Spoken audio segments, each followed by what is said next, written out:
Hello mayam, yamna kuira matungda vlog se semjabani.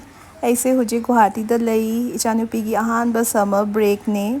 Adubu Guwahati da ding asi se no yamna tai ko. Aduna pong saba asaba kinoma chaning bagi puri alu sabji na best arani na ko. Adu na thongani ngasi se ko.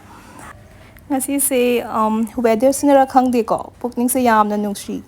Aduna vlog se semjarakpani aduga mayamda ko aina khaliba wakhal se aigi thoughts se sum share tawjagena vlog se semjabani ko mayam aise Manipur dagi ne Yashkul dagi Cachar da ongjaba pingai dagi aduma pada larakpani aise aduga aina ngangbada kitang soikhrasu mayam na dungakpiyu aise ko Aigi ngasigi vlog se ko nupi ama na luhungba matungda mapamda laibase chatnabi matangdani ko Manipur jadi mapamda ahing lekpase jatnade tangai phadaba natana aduga akhoi Cachardana maitai khonse kai haini thainadi thaina suna triko hujik suni ko lapna tanabanina nupi ama na mapam chatpada lekpagi chatnabi se laikhibaneba Sineba wari se ko.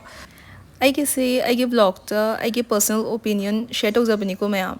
Sida aina ngang khibada asoiba yawrasu comment section da dum share tawbirao aduda dum kai haini khangnarasi ko aina haise lanbra chumbra se ko.